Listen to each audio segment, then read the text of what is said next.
خط میں جو کچھ تحریر فرمایا ہے اس سب کا خلاصہ یہ ہے کہ ہمارے کسی بیان میں انہوں نے مغل بادشاہوں کی تعریف سنی ہے اور اس پر بے محابہ اپنے غصے اور اپنے غیظ و غضب کا اظہار فرمایا ہے۔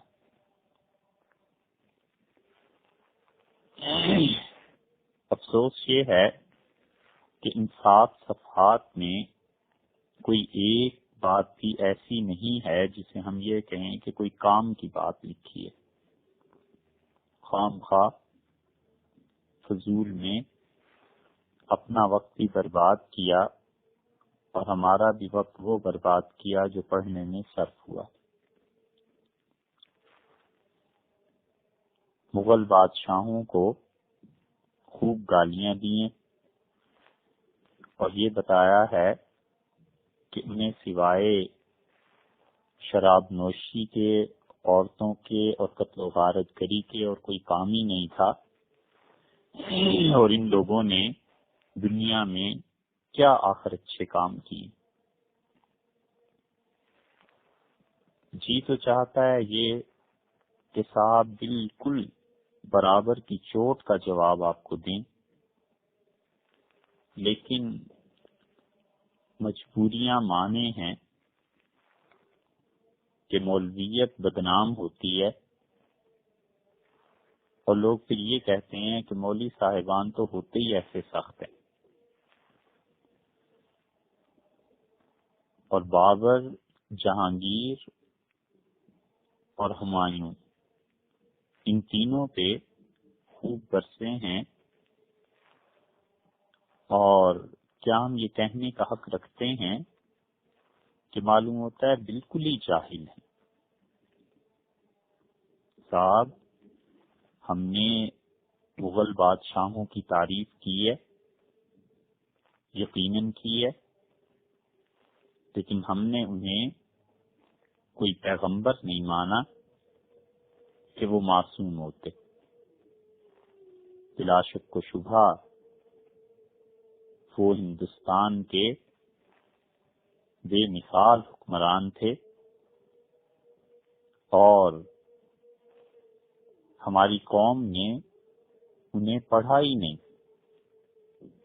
کہ صرف آپ ہی کا حال نہیں ہے، عمومی طور پر تعلیم کے معاملے میں جو غفلت طاری ہے،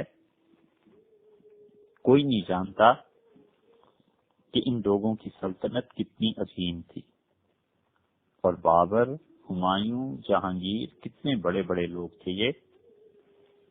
یہ نہیں ہے کہ مذہبی اعتبار سے وہ کوئی ایسا معیار تھے کہ ہم اپنی زندگیاں ان جیسی بنائیں، لیکن مسلمانوں کی عزت اور آبرو اور مسلمانوں کا بھرم ان لوگوں سے قائم تھا۔ آپ تحریر فرماتے ہیں کہ بابر بادشاہ شرابی آدمی تھا اور آپ کے وہم و گمان میں بھی نہیں گزر سکتا اور آپ لوگوں کو تصور بھی نہیں ہو سکتا کہ اس شخص نے قرآن پاک کی تفسیر بھی لکھی تھی۔ آخر یہ سارے معائب اور ساری برائیاں آپ کو مغلوں میں ہی کیوں نظر آتی ہیں؟ کیا یہ بات نہیں ہے کہ ہمارے بچوں نے تاریخ نہیں پڑھی؟ اور کیا یہ بات نہیں ہے کہ ہم جاہل ہیں؟ ہمیں پتہ ہی کیا ہے مغلوں کے بارے میں؟ آدمی دوسرے کے باپ دادا کو گالی دے اور ہوتے ہوتے اپنے باپ دادا کو بھی گالی دینے لگے، یہ کہاں کی شرافت؟ آپ کو معلوم ہے کہ بابر بادشاہ نے تفسیر کس لیے لکھی تھی؟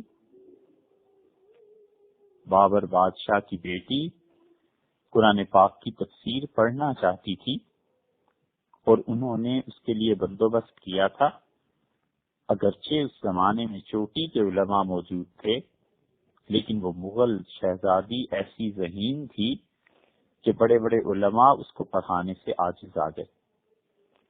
تو بابر بادشاہ سے بیٹی نے شکایت کی اور کہا کہ آپ مجھے خود پڑھائیں۔ تو وہ لوگ اگر ایسے بدمست اور عیاش ہوتے اور اپنی اولادوں کی تربیتوں سے غافل ہوتے تو وہ لوگ اتنے بڑے بڑے کام نہیں کر سکتے تھے۔ بابر بادشاہ نے کتب خانہ کھلوایا، اور چونکہ وہ باقاعدہ قرآن کریم کی تفسیر پہلے سے پڑھے ہوئے تھے اور ان کا ایک علمی مقام تھا اور سلسلہ نقشبندیہ میں بیعت تھے، یہ الگ بات ہے کہ شخصی کمزوریوں میں یہ چیز تھی شراب نوشی، اور اس پہ بھی ایک موقع پہ انہوں نے توبہ کر لی تھی۔ تو جب ایک شخص نے توبہ کر لی تو پھر کسی کو کیا حق پہنچتا ہے کہ اس گناہ پہ اسے تانا دے۔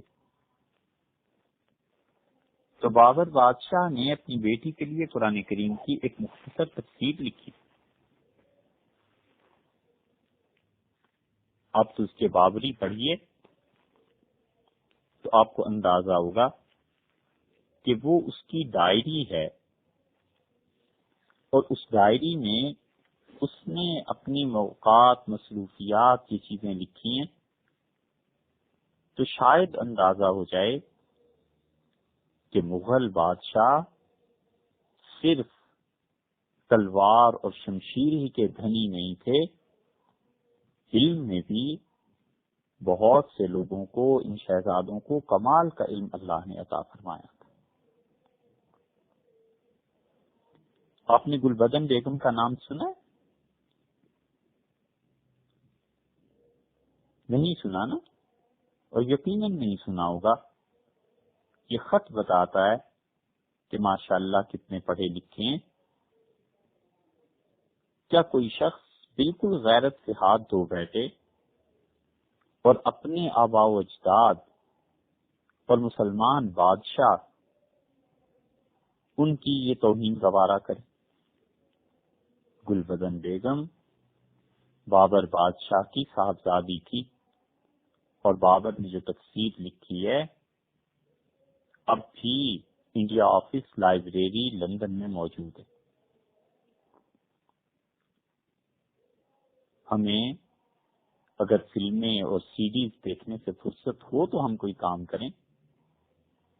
مسلمان تو اتنے بے توفیق ہو گئے ہیں کہ اگلے 100 برس بھی وہ ان کتابوں کو مارکیٹ میں نہیں لا سکتے جو ان مغل بادشاہوں نے اور شہزادوں نے لکھی ہیں، حتیٰ کہ ان کی خواتین نے لکھی ہیں۔ کہ گلبدن بیگم بابر کی بیٹی تھی، تو ظاہر ہے کہ ہمایوں بادشاہ کی بہن، اور بادشاہ اکبر جو تھا اس کی یہ پھوپھی تھی۔ تو جب بڑھاپا زیادہ ہو گیا گلبدن بیگم کا، تو اکبر بادشاہ نے اپنی پھوپھی سے یہ کہا کہ آپ میرے دادا یعنی بابر بادشاہ اور والد محترم شاہ ہمایوں کی اور اس زمانے کی تاریخ آپ لکھ دیجیے۔ تو پھوپھی نے کہا کہ جب والد کا انتقال ہوا تو اس وقت میری عمر 8 برس کی تھی، تو اس زمانے کی زیادہ باتیں مجھے یاد نہیں، لیکن میں لکھتی ہوں۔ اور ہمایوں نامہ کے نام سے انہوں نے ایک کتاب لکھی، اور یہ کتاب آپ جانتے ہیں کہ کہاں چھپی سب سے پہلے، اور اس کتاب پر کس نے محنت کی؟ یہ جو اللہ کی طرف سے مسلمانوں سے توفیق چھن گئی ہے اور پوری دنیا میں علمی کام انہوں نے چھوڑ دیے ہیں، اور انہیں سوائے بد زبانی اور یہ بد تحریری کے اور کوئی مقام اب نہیں مل رہا، یہ بھی اسی کا ایک نمونہ ہے کہ ہمایوں نامہ گلبدن بیگم کی کتاب 1902 میں لندن سے شائع ہوئی۔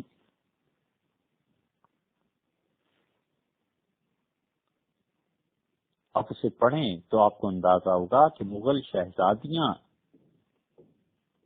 کتنی پڑھی لکھی خواتین تھیں، اور جو خون ان رگوں میں دوڑ رہا تھا بڑے باغیرت لوگ تھے۔ حمیدہ بانو بیگم ہیں،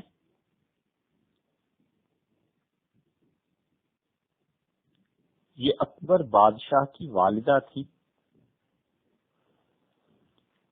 اور باوجود اس کے کہ شاہی خاندان سے تعلق تھا، ہمایوں بادشاہ چاہتے تھے کہ حمیدہ بانو بیگم سے شادی کر لیں، تو یہ خاتون، اس کی رگوں میں بھی تیمور کا خون دوڑ رہا تھا، نہیں مانی، اور ہمایوں بادشاہ جیسا آدمی، اتنا پڑھا لکھا اور اتنا با اختیار، حمیدہ بیگم کو راضی نہیں کر سکے، اور 1 مہینے تک یہ کشمکش چلتی رہی، اور ہمایوں بادشاہ عاجز آ گئے، اور حمیدہ بانو نے انکار کر دیا، شادی نہیں کرنا چاہتی۔ خاندان کی خواتین نے انہیں سمجھایا اور نے کہا کہ آخر کسی کے پلے تو بند ہوگی۔ تو آپ جانتے ہیں اس نے کیا جواب دیا؟ شہزادی تھی، کہنے لگی اس کے پلے بندوں گی جس کے گریبان تک میرا ہاتھ پہنچ سکے، ایسے سے تھوڑے ہی شادی کر لوں گی کہ وہ بادشاہت میں مصروف ہو اور میرا ہاتھ اس کے دامن تک نہ پہنچے۔ 1 مہینے کے بعد، مسلسل اصرار کے بعد کہیں یہ رشتہ ہوا تھا، اور اس خاتون کا حال یہ ہے، حمیدہ بانو بیگم، کہ ہمایوں جب ایران گیا تو یہ ساتھ تھیں اور پردے میں سفر کرتی رہیں،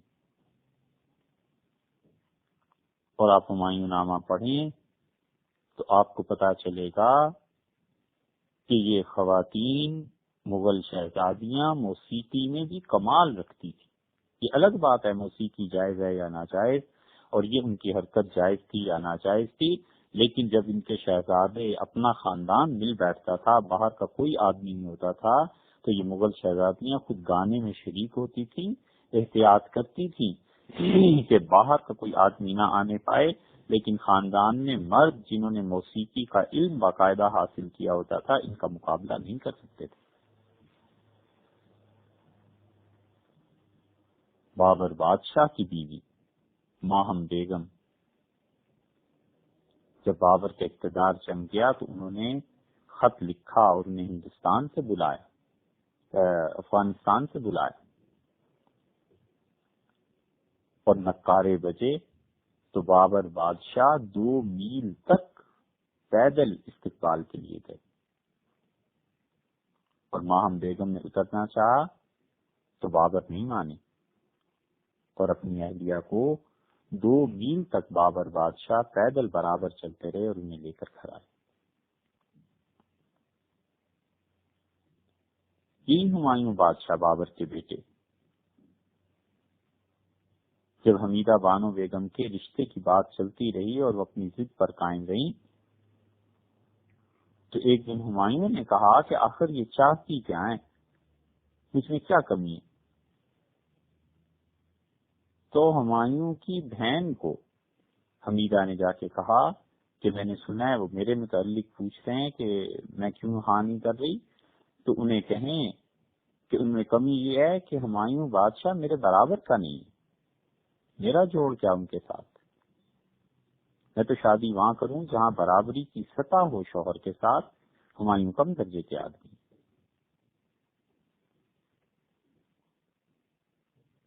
یہ ان کی خواتین کا حال تھا، اور پردہ اتنا، نقاب برقع سخت تھا۔ ہمارے ہاں تو ماشاء اللہ ترقی کی راہ دیکھ لی نا، اب پڑھے نہ لکھے نام محمد فاضل، کتنی خواتین ایسی ہیں، 1% اس ملک کی خواتین ایسی نہیں ہیں جنہوں نے اپنی تاریخ کو ہی اٹھا کر پڑھا ہوا ہو کہ ہمارے آباء و اجداد کیا تھے، حکمرانیاں کیسے چلتی تھیں، نقاب اور برقعے کی اتنی پابند تھی یہ حمیدہ بانو کہ ہمایوں جب بادشاہ بنے تو رسم کے مطابق اب بھی ہوتا ہے، سارے خاندان کی خواتین اور مرد انہیں مبارکباد دینے آئے تو ہمایوں کی نظر جب ان پر پڑی تو ان کے دل میں غالباً اسی وقت خیال آیا کہ میں اس سے شادی کروں گا۔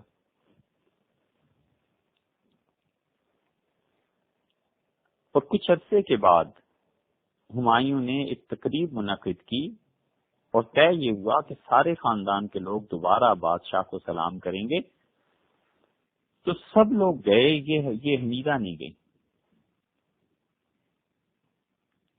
جب ان سے اصرار کیا گیا اور ہمایوں نے خود بھی پوچھا تو حمیدہ بانو نے صاف کھٹک جواب بھیج دیا اور انہوں نے فارسی میں جواب دیا اور نے کہا دیدن بادشاہان یک مرتبہ جائز ہے، بادشاہوں کو سلام کرنا اور انہیں دیکھنا بس ایک مرتبہ ہم جائز سمجھتے ہیں، در مرتبہ دیگر نامحرم است من نمی آئے، دوسری مرتبہ ہمایوں بادشاہ کی زیارت کو جانا یہ ایک نامحرم مرد کو دیکھنا ہے اور میں نہیں آؤں گی۔ چنانچہ جب تک یہ رشتہ نہیں ہو گیا ہمایوں بادشاہ کی ہمت نہیں پڑی کہ اپنے خاندان کی اس خاتون کو دیکھ سکتا، اور اس خاتون نے کبھی بھی اپنے پردے میں کمی نہیں کی۔ یہ ہیں جن کو آپ گالیاں لکھ رہے ہیں۔ گلبدن بیگم جو کچھ لکھتی ہیں یہ تو آپ نے اردو جو لکھی ہے بھائی، یہی اردو لکھنا نہیں آیا آپ کو؟ کابل کو کاف کشش والے کی بجائے 2 نقطے والے کاف سے لکھ دے جائے۔ آپ فارسی کہاں جانتے ہوں گے؟ اگر فارسی پڑھیں آپ اور پھر گلبدن بیگم کا یہ پڑھیں ہمایوں نامہ اور یہ چیزیں، تو آپ کو اندازہ ہو کہ ان کی خواتین کتنی پڑھی لکھی تھی، اور ان لوگوں کو اللہ تعالی نے کتنا علم دیا تھا۔ جس جہانگیر پہ آپ برستے ہیں اور حضرت مجدد رحمت اللہ علیہ کا حوالہ دیا ہے، بلا شک و شبہ حضرت مجدد الفسانی رحمت اللہ علیہ اپنے زمانے کے اولیاء اللہ کے سرتاج تھے، ان کے تو جوتوں تک نہیں پہنچ سکتے یہ لوگ، چاہے جتنے بھی بڑے بادشاہ کیوں نہ ہوں۔ مگر بات یہ ہے کہ ہم نے ان بادشاہوں کو پیغمبر تو نہیں مان لیا کہ ہم ان خام خام کے گناہوں کی بھی تعویل اور توجیہ کرتے رہیں، لیکن یہ بھی تو نہیں ہونا چاہیے کہ ہم خام خواہ ان لوگوں میں معائب اور برائیاں ڈھونڈتے پھریں۔ آسان بات یہ ہے کہ ہم خود اپنے لیے تسلیم کر لیں کہ ہم لوگ جاہل ہیں اور ہم نے پڑھا نہیں ان مغلوں کو۔ جہانگیر کی تو اس کے جہانگیری پڑھنے کا کبھی اتفاق ہوا ہے؟ آپ تو اس کے جہانگیری پڑھیے،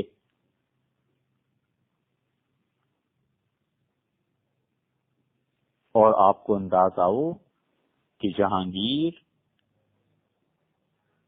کس قدر بیدار مغز انسان تھا،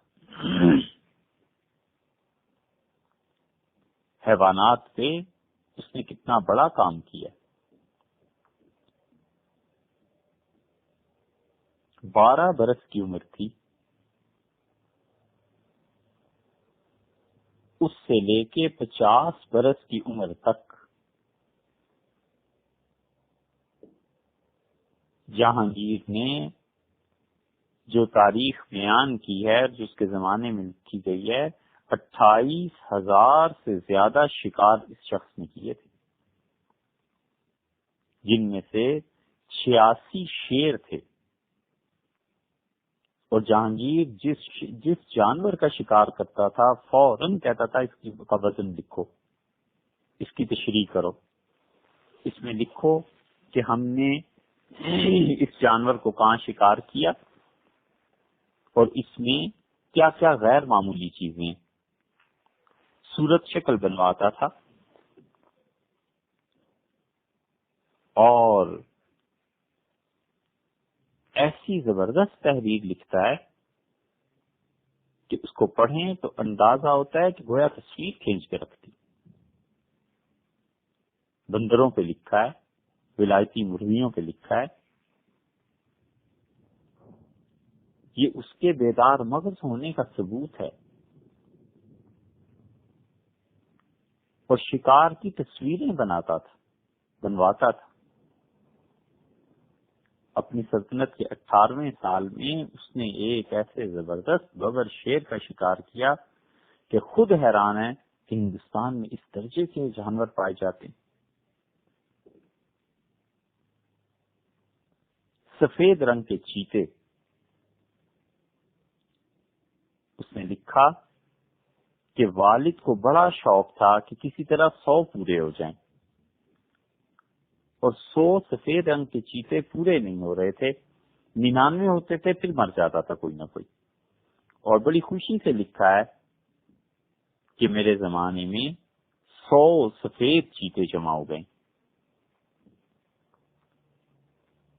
ایک پرندے کا ذکر لکھا ہے کہ میں اس کو دیکھتا رہتا ہوں اور رات کو یہ الٹا ہو کے لٹک جاتا ہے اور پھر اس کے بعد بڑی خوبصورت آوازیں نکالتا ہے۔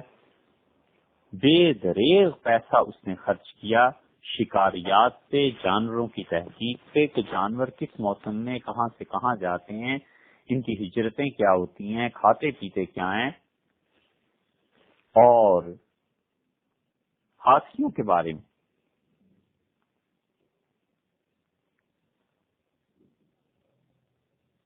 پھر وہ ہاتھی کی نسل کیسے بڑھتی ہے اس پہ لکھتا ہے۔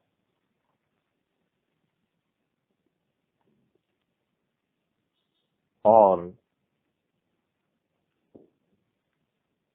جتنا کچھ بھی اس کے دور میں ہوا اس نے بڑی تفصیل سے تحریر کیا۔ ایک شیر کے متعلق لکھا ہے کہ بکری کے ساتھ اس کی دوستی ہو گئی، اور ایسی گہری دوستی ہو گئی کہ بکری اور شیر ایک دوسرے کے علاوہ رہ نہیں سکتے تھے، تو نتیجہ یہ کہ میں نے انہیں ایک ہی پنجرے میں بند کروا دیا، بڑا پنجرہ ہے، بکری اور شیر دونوں رہتے ہیں میرے دور۔ اور غالباً یہ اس نے تو نہیں لکھا، لیکن خیال آتا ہے کہ جتنا بڑا وہ عادل حکمران تھا، اس عدل کا اثر، انصاف کا اثر ان جانوروں پر پڑا ہوگا۔ آپ کیا سمجھتے ہیں؟ جس جہانگیر کو آپ نے ملکہ نور جہان کا غلام لکھ دیا ہے،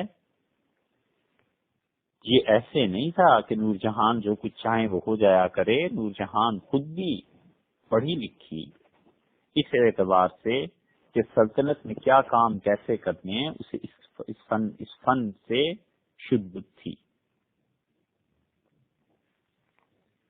ہمیں اس سے بحث نہیں ہے کہ مصوری کو شریعت نے کیا درجہ دیا ہے۔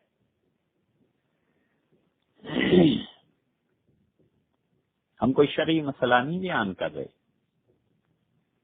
لیکن واقعہ یہ ہے کہ تصویر سازی میں اور مصوری میں مسلمانوں نے دنیا میں اتنی ترقی کی ہے کہ کم قومیں اس تک پہنچی ہوں گی۔ جہانگیر تو تصویر کشی کا گویا عاشق تھا، اتنا بڑا مصور تھا خود جہانگیر کہ اس کے سامنے تصویریں پیش کی جاتی تھی اس کے دور کی، تو وہ بتا دیتا تھا ہاتھ رکھ کے، انگلی رکھ کے کہ یہاں تک برش جو ہے یہ فلاں آدمی نے لگایا ہے اور یہاں سے آگے فلاں آدمی کا ہاتھ کام کر رہا ہے۔ کیا سمجھتے ہیں؟ 14 ہجری میں اپنے 14 ہجری نہیں، 14واں جو سال تھا ان کی اپنی سلطنت کا، انہوں نے عراق بھیجا۔ بشن داس ہندو تھے، اور اسے کہا کہ عراق کے جو مسلمان بادشاہ ہیں ان کی تصویریں کھینچ کر لاؤ کہ کیا کرتے ہیں۔ اپنے خود دربار کی تصویریں بنوائیں، اور ابو الحسن نادر الزمانی سے انہوں نے تصاویر تیار کروائیں اور جو مرقع بنا ہے امیر تیمور کے زمانے کی تصویریں اس نے بنوائیں، تو آپ کو اندازہ ہے کہ اس مرقع میں 240 تصویریں تھیں، اور یہ سب جہانگیر کے اپنے شوق تھے۔ اور جہانگیر بادشاہ کا یہ شوق ایران کے حکمرانوں تک پہنچا، تو انہوں نے وہاں سے نایاب تصاویر جہانگیر بادشاہ کو بھجوائیں، اور جہانگیر نے نہ صرف یہ کیا بلکہ اپنے زمانے میں اسٹیچو تیار کروائے۔ آپ کبھی یورپ کا سفر کریں، خاص طور پہ فرانس اور اسپین وغیرہ کا، تو وہاں کئی ایک چوراہوں میں پرانے بادشاہوں کے بت نصب ہیں۔ اسپین میں آپ جائیں تو ابھی بھی کولمبس کی جو مدد اسپین والوں نے کی تھی اس کے اسٹیچوز مل جائیں گے۔ ہزاروں لاکھوں افراد روز دیکھتے ہیں اسے۔ جہانگیر بادشاہ نے اودے پور کے جو مہارانا تھے اور ہندو ان کے ولی عہد کرن جو تھے، ان کے بت تیار کروائے تھے، اور اتنا اس فن کو جاننے والا تھا کہ جسے آپ نے شرابی اور ملکہ نور جہان کا غلام تحریر فرمایا ہے، اس شخص میں کمال یہ تھا من جملہ اور کمالات کے کہ ایک شخص نے ایک تصویر جہانگیر کو لا کر دی۔ اس تصویر میں تھا کیا؟ یہ جو پہچانا ہے نا جہانگیر، اس کو اب داد دے سکیں تو دیجیے۔ جہانگیر نے تصویر دیکھی اور بہت خوش ہوئے اور حکم دیا کہ 5000 روپے اس مصور کو دو۔ اور تصویر جب لوگوں نے دیکھی، درباریوں نے، تو تھا کیا؟ ایک عورت کی تصویر، عورت لیٹی بھی ہے اور اس عورت کی خادمہ ایک کنیز جھامے سے اس کے تلوے مل رہی ہے۔ جھاما کیا بتائیں، اردو میں کہتے ہیں یہ عام طور پہ مل جاتا ہے جہاں گھڑے وغیرہ ملتے ہیں، کمہاروں کے ہاں ہاتھ کی طرح کا بنا ہوا ہوتا ہے، اور پاؤں میں جسم میں جہاں میل جم جائے اسے کھرچنے کے لیے، کریدنے کے لیے استعمال ہوتا ہے، اسے جھاما کہتے ہیں۔ تو جھامے سے وہ خاتون جو لیٹی بھی ہیں اس کے تلوے اس کی خادمہ مل رہی ہے۔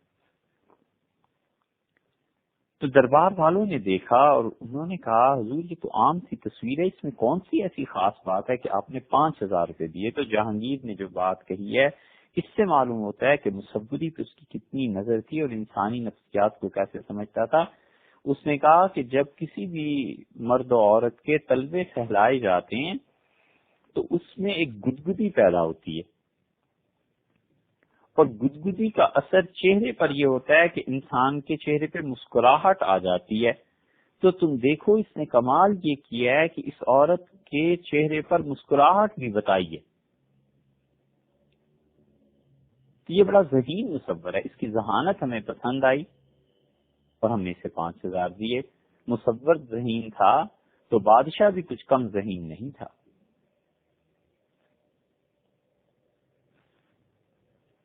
اس لیے اس نے قدردانی کی۔ پستہ آپ کھاتے ہیں، اس کا چھلکا، اوپر کا خول، اس خول کے برابر ہاتھی دانت میں 4 مرقع تھے۔ 7 صفحات کا خط لکھا ہے، اور مرقع کا اگر مطلب معلوم نہ ہو تو ڈکشنری دیکھ لیجیے گا۔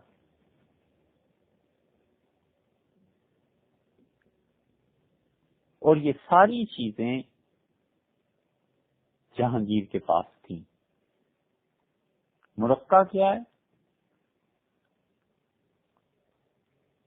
اس پستے کے چھلکے کے برابر ہاتھی دانت میں ایک آدمی نے نقاشی کی ہے، اور دیکھیے نقاشی کیا کی ہے کہ ایک آدمی نیزہ لیے کھڑا ہے، دوسرا آدمی دکھایا اس کے ہاتھ میں پتھر ہے، ایک پہلوان زمین پر ہاتھ ٹیک کے لگا کے بیٹھا ہوا ہے، سامنے ایک کمان ہے، ایک پیالہ ہے، لکڑی ہے،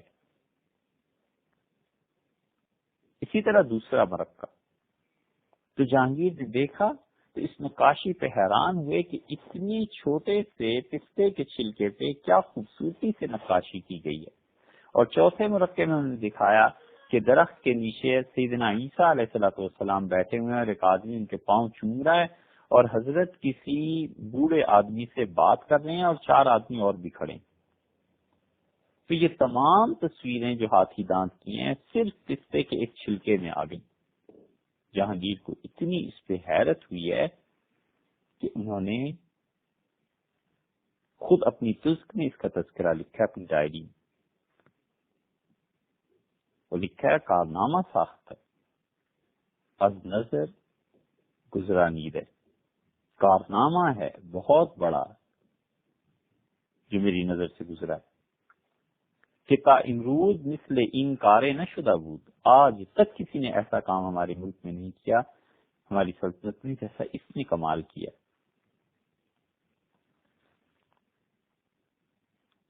سر سید احمد خان نے تو اس کے جہانگیری جو چھپوائی تھی اس میں انہوں نے اس کا ذکر کیا ہے، مگر افسوس سے کہنا پڑتا ہے کہ سر سید کو تو انگریزوں کے ساتھ خاص محبت تھی نا، اسی لیے حضرت غلام علی صاحب رحمۃ اللہ علیہ کی خانقاہ شریف دلی والے سر سید جن کا تذکرہ کرتے ہوئے نہیں تھکتے، اور سر سید بڑے فخر سے کہتے ہیں کہ میرے دادا نہیں تھے اور میں نے حضرت کو ہی دیکھا ہے، اور حضرت کو مجھ سے ایسی محبت تھی، اور حضرت غلام علی صاحب رحمۃ اللہ علیہ مجھ پہ ایسی ایسی شفقتیں فرماتے تھے، اس طرح مجھے پیسے دیتے تھے۔ اور یہ نہیں لکھتے کہ جب حد سے زیادہ انگریزوں کے ساتھ محبت بڑھ گئی سر سید کی، تو یہی سر سید دلی کی اسی خانقاہ میں نظر لے کے حاضر ہوتے تھے، خانقاہ والے قبول نہیں کرتے تھے، اور کہتے تھے صاحب انگریزوں کے ساتھ محبت، ان کے ساتھ ربط و ضبط سے آپ کا پیسہ مشکوک ہو گیا ہے، ہم آپ سے کوئی چیز لینے کے لیے تیار نہیں۔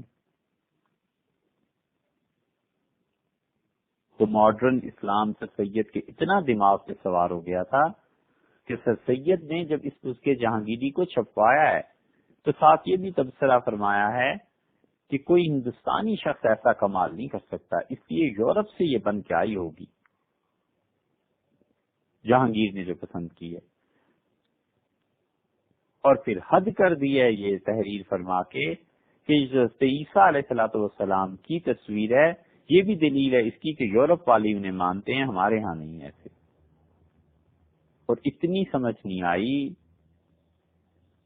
بظاہر اتنے بڑے آدمی کو جس کے نام کی تسبیحاں پڑھتے ہیں کہ اس وقت جہانگیر بادشاہ کا جو دور تھا یہاں، اس وقت یہ یورپ ایسا نہیں تھا، اور مسلمان بنی اسرائیل کے انبیاء علیہ الصلوۃ والسلام سے ایسے بھی بیگانے نہیں تھے۔ یہ تصویر ہندوستان ہی میں بنی تھی، اور جہانگیر بادشاہ سے بھی پہلے جب عیسائی مشنری نے اکبر بادشاہ کے دربار میں آ کر عیسائیت کی تبلیغ شروع کی تھی، ہندوستان میں اسی زمانے سے سیدنا عیسیٰ، سیدنا مریم علیہ الصلوۃ والسلام ان کی تصاویر بننی شروع ہو چکی تھی۔ یہ ہندوستان ہی کا کارنامہ تھا، اور اب بھی جب 21ویں صدی شروع ہو گئی ہے، اب بھی ہمارے یہاں دستکاری کی صنعت اور ہاتھ سے نقاشی اب تک اتنی غالب ہے کہ ہماری چیزوں کا مقابلہ یورپ آج بھی نہیں کر سکتا۔ جہانگیر بادشاہ کا دور ہی خیر اور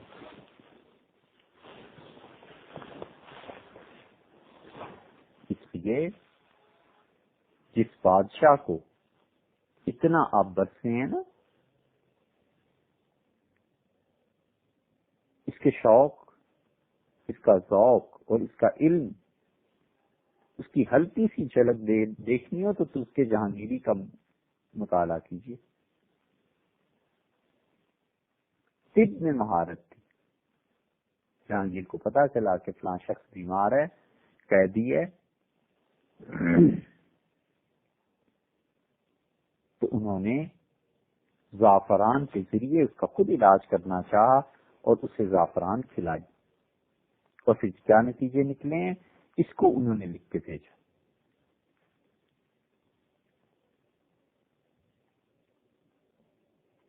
تو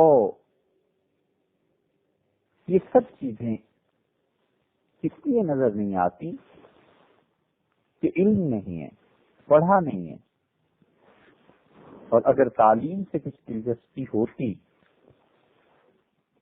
تو پھر اندازہ ہوتا کہ ان مغل بادشاہوں کو خدا نے کتنے کمال کا علم دیا تھا اور جہانگیر کے زمانے میں عدل کیسا تھا۔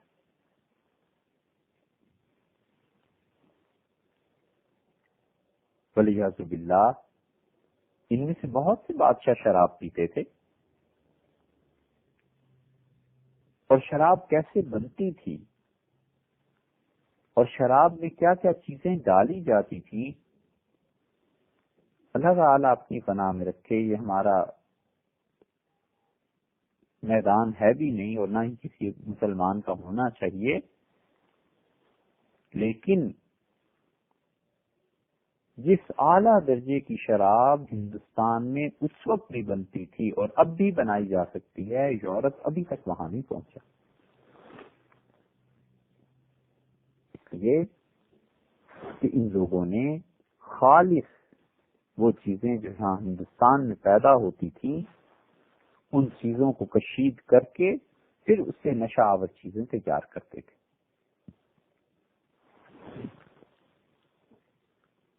اور پھر اسی طرح جہانگیر میں جو عدل تھا اسی کا نتیجہ تھا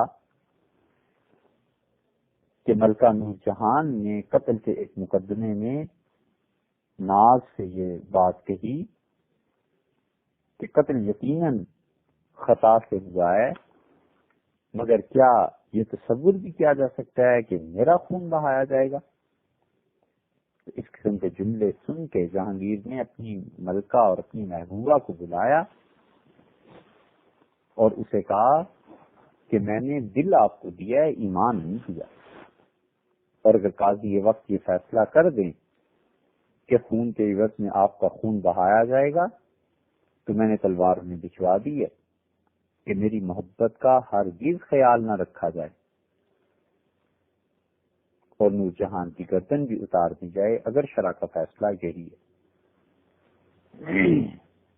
یہ الگ بات ہے کہ وہ لوگ پیسہ لینے پہ تیار ہو گئے اور نور جہان ملکہ کی جان بچ گئی، اور جہانگیر خود کہتے ہیں کہ میں اتنا اس محبت سے مجبور تھا کہ جب مقدمے کا فیصلہ ہوا اور وہ آئیں تو تنہائی میں کمرہ بند تھا، تو میں نے پاؤں پکڑ لیے نور جہان کے اور میں نے ان سے کہا کہ اگر قاضی فیصلہ اپنا نافذ کر دیتے اور تمہیں کچھ ہو جاتا تو میرا کیا بنتا۔ کمال کا انصاف ہے کہ تلوار بھی بھیجی کہ قتل کا فیصلہ ہو تو اس پہ بالکل تردد نہ کیا جائے، اور محبت بھی ایسے ہی کمال کی۔ اس لیے بڑے لوگ ان کو ہم نہیں سمجھ سکتے، ہم نے دیکھا ہی کیا ہے۔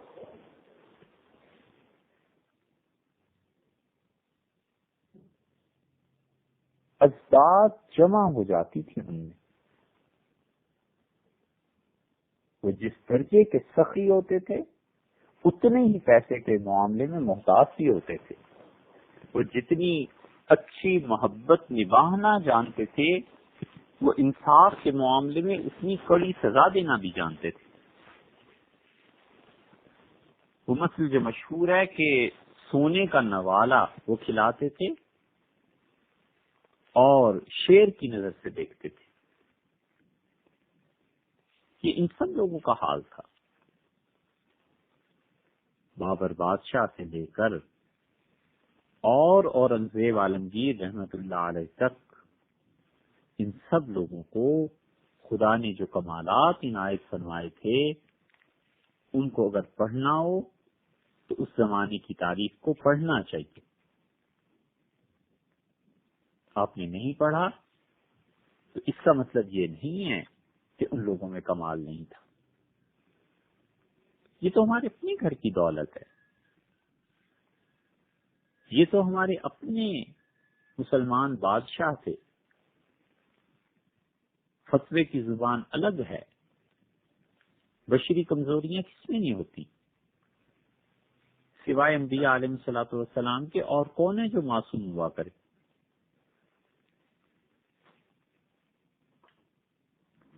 واقعہ تھوڑا سا رہ گیا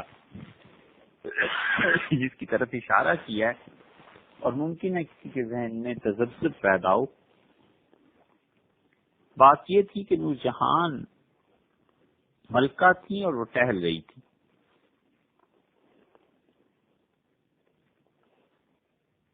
اور ایسی جگہ پہ وہ پہنچ گئیں جہاں سے عام لوگوں کا گزر ہوتا تھا. تو ان کے حسن کو دیکھ کر کوئی شخص متاثر ہوا اور اس نے انہیں دیکھنا تاکنا شروع کیا. اس تاکنے پہ نور جہان کو غصہ آیا اور اس نے بندوق چلا دی اور اس سے وہ آدمی مر گیا. جرم ثابت ہو گیا. جو قاضی وقت تھے انہوں نے قصاص کا فیصلہ دیا اور انہوں نے کہا کہ اس کے عوض میں ملکہ نور جہان کا خون کیا جائے گا. اور اس کے بعد قاضی نے عدالت کے اہلکاروں کو حکم دیا کہ محل میں چلے جاؤ اور نور جہان کو پکڑ کر لاؤ اور جلاد کے حوالے کر دیں. یہ مقدمہ جب جہانگیر بادشاہ کے علم میں آیا کہ عدالت میں آج جرح شروع ہوئی ہے اور کل یہ واقعہ پیش آیا ہے تو انہوں نے قاضی کو پیغام بھجوایا اور کہا میری محبت کا خیال نہ کیجیے اور جو شرع شریف کا حکم ہے اس کے مطابق فیصلہ کیجیے. قاضی اور عدالتیں حکومتوں کے زیر اثر نہیں ہوا کرتی. دنیا میں شریف اور مہذب قومیں اب تک عدالتوں کے فیصلوں کو غالب رکھتی ہیں اور حکمران مغلوب ہوا کرتے ہیں. اور جہاں حکمران کم اور گھٹیا درجے کے اور بدمعاش ہوں وہ فیصلے اپنے زور سے کرایا کرتے ہیں. تو شریف اور بدمعاش حکمرانوں میں یہ فرق ہوتا ہے. جہانگیر نے اپنی تلوار بھیج دی اور کہا کہ میری طرف سے مکمل طور پر اجازت. فیصلہ ہو گیا. اور نور جہان نے قاضی سے پوچھا کہ کیا شریعت نے یہ بھی اجازت دی ہے کہ اگر یہ لوگ مجھے معاف کریں اور میں ان کو کچھ پیسے دے دلا دوں؟ تو انہوں نے کہا شریعت نے قصاص کا حکم دیا ہے اور اس کے ساتھ دیت کا بھی. اگر یہ مانتے ہیں تو اپنے پیسہ دے سکتی ہیں. اور کسی کی ہمت نہیں ہوئی حتیٰ کہ نور جہان ملکہ کی کہ جہانگیر سے جا کر بات کر سکے. اور لکھا ہے تاریخ میں کہ جہانگیر کی انصاف اور عدل سے سب دنیا واقف تھی. اس لیے کسی کی ہمت نہیں تھی بڑے سے بڑے آدمی کی بھی کہ جہانگیر کو جا کر کوئی بات کہے. اور نور جہان کے قتل کا فیصلہ قاضی نے کر دیا. اور جو درمیان کی مہلت اور وقفہ تھا اس میں وہ خود ان کے گھر گئیں اور 2 لاکھ روپیہ پیش کیا. اس زمانے میں 2 لاکھ سونے کے سکے کچھ معمولی بات نہیں تھی. اور وہ اپنے دعوے سے دستبردار ہوئے تو جہانگیر کا عدل اتنا تھا کہ پوری تمام تر مسرت اور خوشی کے باوجود اپنے محل میں جانے سے پہلے جب پتا چلا کہ بیگم صاحبہ نے 2 لاکھ روپیہ ادا کیا اور انہیں معاف کر دیا تو کہا انہیں بلاؤ. انہیں بلا کر بھرے دربار میں کہا کہ میری بیوی نے غلطی کی ہے اور یہ جو 2 لاکھ روپیہ تمہیں دیا ہے کیا تم نے اپنی خوشی سے وصول کیا ہے یا میری طرف سے کوئی دباؤ پڑا، کسی سرکاری اہلکار نے کچھ کہا؟ اور اس وقت تک ملکہ نور جہان جیل میں تھی. آپ تصور کر سکتے ہیں اس عدل اور انصاف کا. اور جیل سے رہائی اتنی دیر کے لیے ہوئی تھی کہ وہ جا کے ان کے گھر والوں کو منا لیں مقتول کے. تو درباریوں کے سامنے انہوں نے قسمیں کھائیں کہ ہم نے اپنی خوشی سے 2 لاکھ وصول کیے ہیں، قاضی نے ہم پر کوئی دباؤ نہیں ڈالا. اور آپ کے دربار میں بڑے سے بڑا آدمی آپ سے بات نہیں کر سکتا تھا، ان کی تو ہمت ہی نہیں ہوتی تھی، ہم سے بھی کسی نے بات نہیں. تو جہانگیر پوری طرح اطمینان ہوا. تو پھر انہوں نے حکم نامہ لکھا کہ ملکہ کو جیل سے نکال کے گھر بھجوا دیا جائے. اور محبت ایسی تھی کہ خود اس سے جہانگیری میں لکھا ہے کہ جب تنہائی ہوئی تو میں نے جہان کے پاؤں پکڑ لیے اور میں نے کہا اگر ترانی کشتن منچیوی کر دوں، اگر آپ کی گردن اڑا دیتے تو میرا کیا بنتا، میں کیا کرتا. یہ تھا وہ پورا واقعہ. کہ اس لیے ہم لوگوں کو پچھلے جو مسلمان بادشاہ گزرے ہیں اس طرح بھی نہیں کرنا چاہیے کہ ہم انہیں معصوم انبیاء علیہ الصلوۃ والسلام کی طرح ثابت کریں، لیکن یہ بھی نہیں کرنا چاہیے کہ ہم اپنی جہالت کی وجہ سے ان لوگوں کو گالیاں دینے لگیں. شاہ جہان بادشاہ کے متعلق آپ کے تصور میں آ سکتا ہے وہ کتنے پڑھے لکھے تھے. شاہ جہان کے بیٹے اورنگزیب رحمت اللہ علیہ ہی بس ان کی ٹکر کے آدمی نظر آتے ہیں. باقی شاہ جہان بادشاہ اتنا پڑھا لکھا تھا کہ اگر آپ کو معلوم ہو کہ محقق طوسی کتنا پڑھا لکھا تھا اور اس کے زمانے کے علماء کے علم کا معیار کیا تھا، انہوں نے ایک مسئلے پر اختلاف کیا اور دونوں طرف کتابیں لکھی گئیں اور شاہ جہان بادشاہ نے دونوں طرف کی کتابیں پڑھنے کے بعد پھر اپنا فیصلہ لکھا کہ میرے خیال میں حق کس طرف. کہ وہی آدمی کر سکتا ہے جس کی فلسفے اور منطق پر بڑی گہری نظر تھی. اس لیے یہ تصور کرنا کہ ان مغلوں کو اور یہ تحریر فرمانا کہ ان کو سوائے شراب نوشی اور خواتین کو کوئی کام نہیں تھے، یہ کچھ اپنی جہالت کا ثبوت ہے. اس سے زیادہ کیا کہا جا سکتا.